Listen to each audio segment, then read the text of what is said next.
విషయంలోకి వస్తే అసలు విధాన పరిషత్ అంటే ఏంది, ఎమ్మెల్సీలు అంటే ఏంది, ఎమ్మెల్సీలు ఎవరు అనే విషయాన్ని తెలుసుకుందాం. విధాన పరిషత్లో ఎమ్మెల్సీలు ఉంటారు. అంటే విధాన పరిషత్ అంటే మెంబర్ ఆఫ్ లెజిస్లేటివ్ కౌన్సిల్. ఈ ఎమ్మెల్సీలుగా పిలువడే వాళ్ళని తెలుగులో విధాన పరిషత్ సభ్యులుగా పేర్కొనడం జరుగుతుంది. అదే అసెంబ్లీకి సంబంధించిన ఎమ్మెల్యేలను మాత్రం అసెంబ్లీ సభ్యులు లేదా విధానసభ సభ్యులుగా పేర్కొనడం జరుగుతుంది. అయితే ఈ విధాన పరిషత్ సభ్యులనే ఎమ్మెల్సీలు అంటాం. అయితే ఈ విధాన పరిషత్ ఎందుకు వస్తుందని అంటే భారత రాజ్యాంగంలో ఆర్టికల్ 169 క్లాస్ 1 ప్రకారం ఏదైతే విధానసభ లేదా అసెంబ్లీ అంటున్నామో, అసెంబ్లీలో ఉన్నటువంటి ఎమ్మెల్యేలు 2/3 వంతు మెజారిటీ తోటి ఒక తీర్మానం చేసి పార్లమెంటుకు పంపిస్తే పార్లమెంటు ధృవీకరించిన తర్వాత రాష్ట్రపతి ఈ విధాన పరిషత్ని ఏర్పాటు చేయడం జరుగుతుంది. ఇప్పటివరకు భారతదేశంలో 7 మాత్రమే విధాన పరిషత్తులు ఉన్నాయి. ఇప్పటివరకు భారతదేశంలో 7 రాష్ట్రాలు మాత్రమే 2/3 వంతు మెజారిటీ తోటి పంపిస్తే ఆ విధంగా వాళ్ళు పార్లమెంట్ ధృవీకరించినాక రాష్ట్రపతి ఏర్పాటు చేయడం జరిగింది. ఆ 7 ఏంటంటే దానికి కూడా ఒక కోడ్ ఉంది. మామూలుగా ఊబీ మజాకా అంతే అని గుర్తుపెట్టుకోండి. ఊబీ మజాకా అంతే. ఊ అంటే ఉత్తరప్రదేశ్, బి అంటే బీహార్, మా అంటే మహారాష్ట్ర, జా అంటే జమ్మూ కాశ్మీర్, కా అంటే కర్ణాటక, అమ్మ అంటే ఆంధ్రప్రదేశ్, తే అంటే తెలంగాణ. అయితే ఈ విధాన పరిషత్ని ఏర్పాటు చేసేటప్పుడు కూడా కొన్ని కండిషన్స్ అనేది అప్లై అవుతాయి. ఏ విధంగానంటే ఆర్టికల్ 171 ప్రకారం రాష్ట్ర విధానసభ సభ్యుల్లో అంటే అసెంబ్లీలో 1/3 వంతుకు మించొద్దు.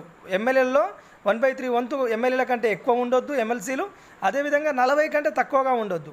ఇప్పుడు అందుకనే అతి తక్కువగా ఉన్నటువంటి విధాన సభ సభ్యులు వచ్చేసి విధాన పరిషత్ సభ్యులు వచ్చేసి జమ్మూ కాశ్మీర్లో 36.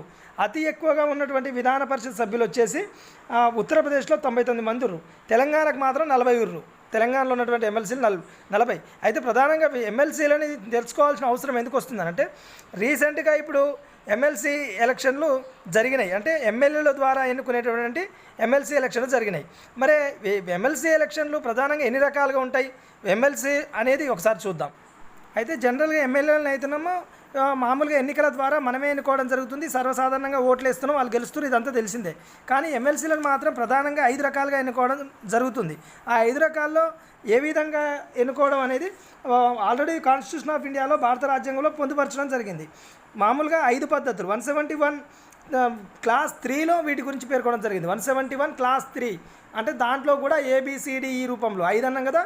171 క్లాస్ 3 సబ్ క్లాస్ ఏ, క్లాస్ 3 సబ్ క్లాస్ బి, ఈ విధంగా అందులో పొందుపరచడం జరిగింది. ఒక్కొక్కటి ఏ విధంగానే చెప్తాం. ఇప్పుడు సపోజ్ క్లాస్ 3ఏలో 1/3 వంతు అంటే విధాన పరిషత్ సభ్యుల్లో 1/3 వంతు ఏదైతే స్థానిక సంస్థల ప్రతినిధులు అంటున్నామో జెడ్పీటీసీలు కావచ్చు, ఎంపీటీసీలు కావచ్చు, వాళ్ళు ఎన్నుకోవడం జరుగుతుంది. అదేవిధంగా ఎమ్మెల్యేలు కూడా 1/3 వంతు ఎన్నుకోవడం జరుగుతుంది. అంటే ప్రజాప్రతినిధులకు ఎక్కువ ప్రియారిటీ ఇవ్వడం జరిగింది. ఎక్కువ శాతం ఎన్నుకునే వాళ్ళు ఎవరనంటే ప్రజాప్రతినిధులు.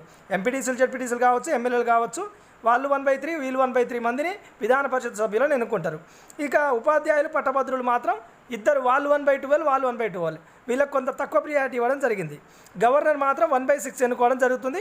ఇది కూడా కోడ్ పెట్టినా చూడండి, కోడ్ కనిపిస్తుంది ఆల్రెడీ. గవర్నరు 1/6 గవర్నరు మధ్యలో పెట్టినాం. అదేవిధంగా 1/12 ఉపాధ్యాయులు, పట్టభద్రులు ఇటు సైడ్ పెట్టినాం. అదేవిధంగా ఈ ఏదైతే స్థానిక సంస్థల ప్రతినిధులు అంటున్నామో వాళ్ళకి సంబంధించి 1/3 ఇటు, అదేవిధంగా ఎమ్మెల్యేలు కూడా 1/3 ఎన్నుకోవడం జరుగుతుంది.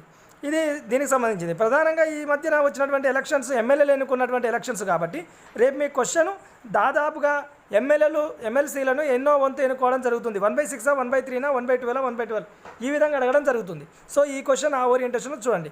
అర్థమైంది కదండి అసలు ఎమ్మెల్సీలు ఎవరు, ఎమ్మెల్సీలను ఎవరు ఎన్నుకుంటారు, ఎమ్మెల్సీలు ఏ సభకు పోతారు. ఇది సంబంధించిన సమాచారం. మరిన్ని మంచి వీడియోలతో, మరింత మంచి సమాచారంతో మేము ముందుకు వచ్చే ప్రయత్నం చేస్తాం. తక్కువ టైంలో ఎక్కువ సమాచారం ఇవ్వాల్సిన అవసరం ఉంది కాబట్టి మేము స్పీడ్గా చెప్పడం జరుగుతుంది. మీకు కావాల్సిన సమాచారాన్ని కామెంట్ రూపంలో కింద తెలియజేయండి. అదేవిధంగా వీడియో నచ్చితే లైక్ చేయండి, నచ్చకపోతే డిస్లైక్ చేయండి. కానీ మీ యొక్క అభిప్రాయాన్ని మాత్రం కంపల్సరీ తెలియజేసే ప్రయత్నం చేయండి. ఇంకా సబ్స్క్రైబ్ చేసుకోవాలని వాళ్ళు ఎవరైనా ఉంటే సబ్స్క్రైబ్ కూడా చేసుకోండి. ఇదే అండి బాలాజీ చిరబైన, ఇదే అండి